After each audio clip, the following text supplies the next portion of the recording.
Good morning, my students. Today we are going to focus on text analysis once again, on how to analyze a text critically.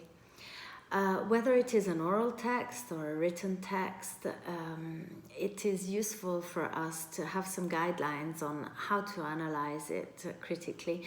And when I say critically, I'm not talking about negative criticism and not necessarily talking about positive criticism either, but our capacity of reading through the lines and understanding what is being said and deciding whether we agree with what is being said or not. So perhaps if we can analyze a text in a constructively critical way, that would be the best option for everybody.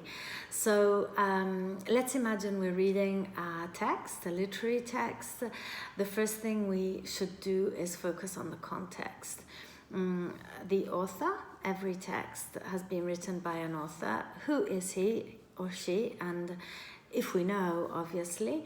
And what kind of text are we reading? A poem, a novel, a short story, an essay, an article? Are we reading an extract from a particular novel?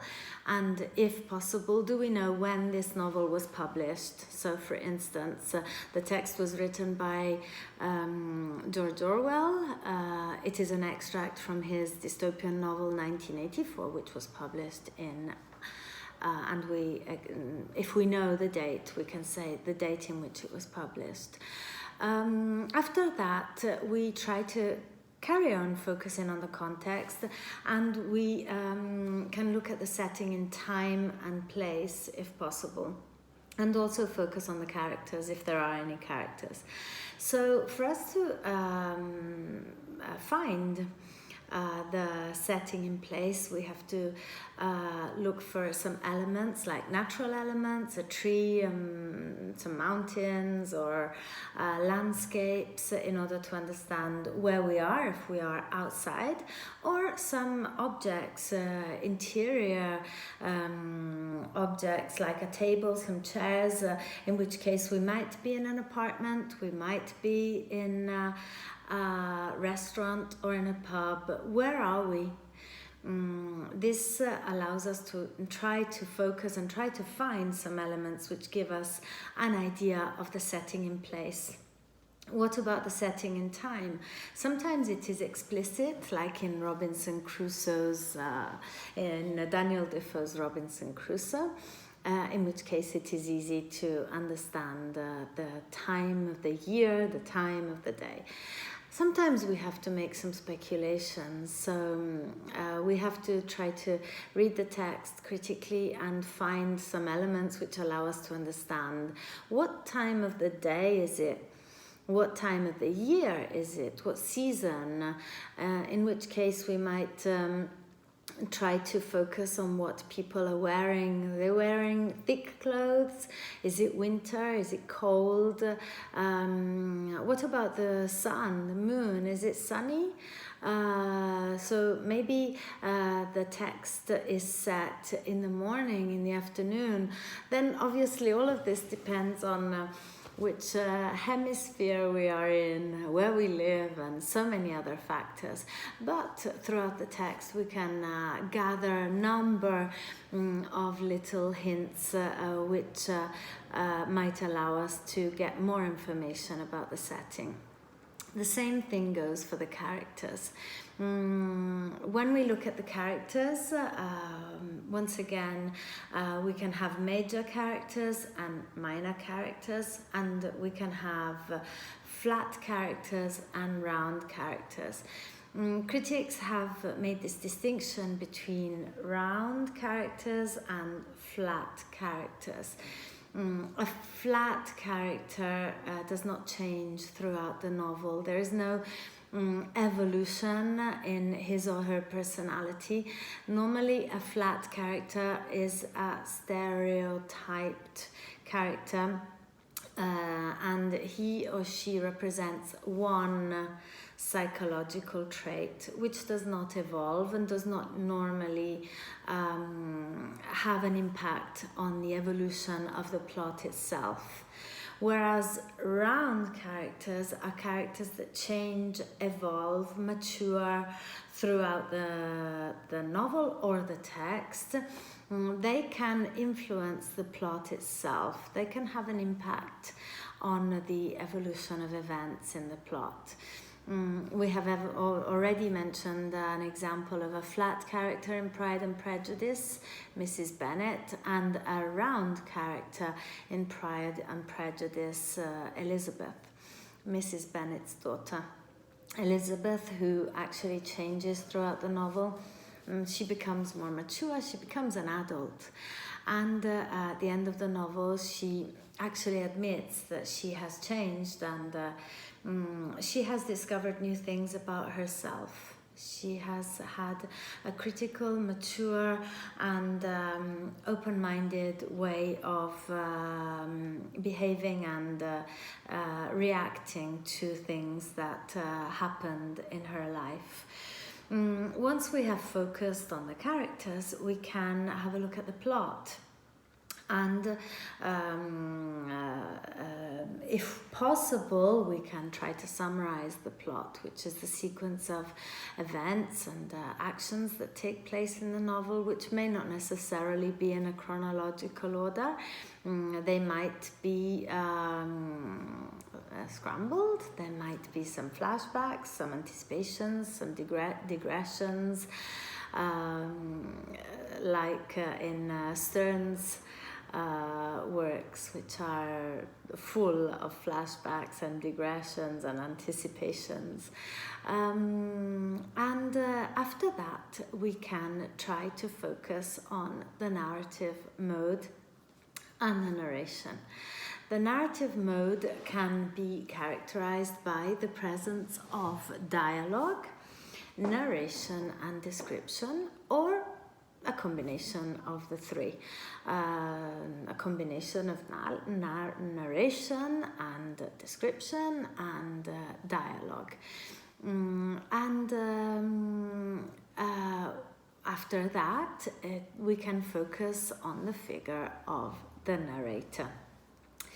As I have already said, every literary work has been written by an author.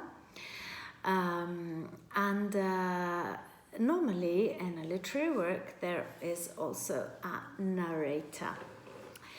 The narrator can be, as we know, in first person, like in Robinson Crusoe, in third person, like in Jane Austen's Pride and Prejudice, or like in Manzoni's work, most famous work, I Promessi Sposi.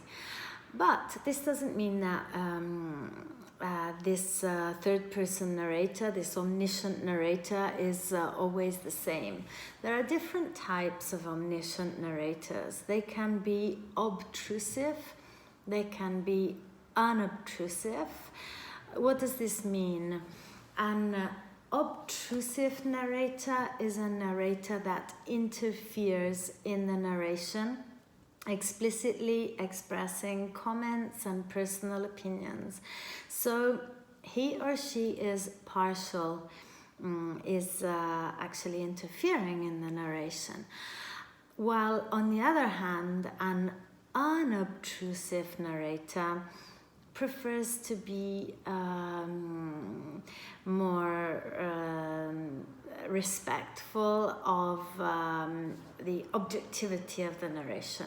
He or she does not want to interfere into the narration, and wants to be impartial, impersonal, and objective. There are another couple of things we should look at if we want to analyze a text accurately, and it is the distinction between the author, the narrator, and the point of view. The author, as we know, is the person who has written the text. The narrator, who may be internal or external, the narrating voice, is actually the person who is describing the events. The narrator's point of view and the author's point of view do not necessarily coincide. They may coincide, but they may not. And then we have the point of view. The point of view is the angle from which the story is told, which can actually coincide with the narrating voice, or with a character, or with a number of characters. If we have a look once again at Giovanni Verga's work, very often the point of view expressed is the point of view of the characters themselves. So this is perhaps one of the most interesting parts of our text analysis. Who is speaking? What opinion is being expressed? And do we agree with this point of view, or do we not agree? So at this point we might have the point of view of a character, the narrator's point of view, and the author's point of view.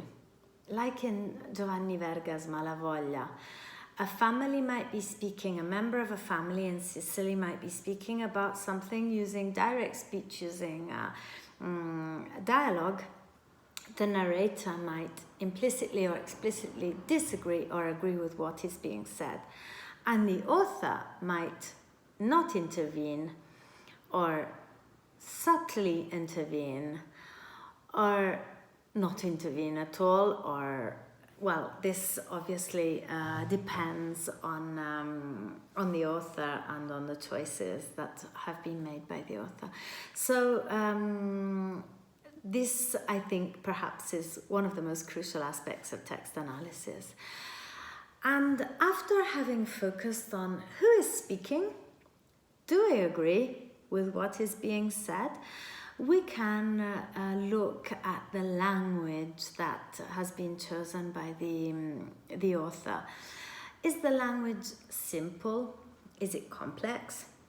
Is it elevated? Is it accessible to everybody? What about the figures of speech? What about the figurative language that is used, if the author has decided to use it? Are there any metaphors? Are there any paradoxes, synesthesias, onomatopoeias? Is it ironic? Is it serious? Is it sarcastic? Is it witty? And what kinds of words have been chosen?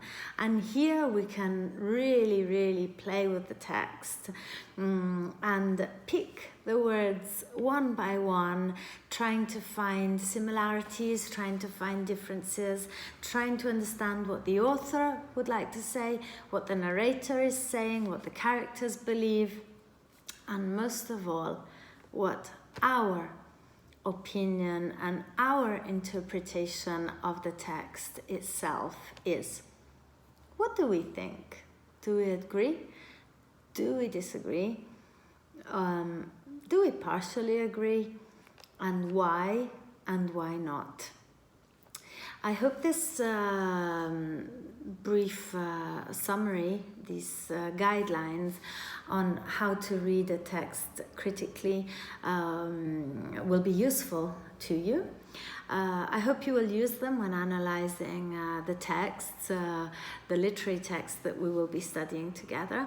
And in my next video, I will try to actually give you an example of a text analysis, how to read a text critically. For now, I just want to wish you a nice day, and I'll see you soon. Goodbye.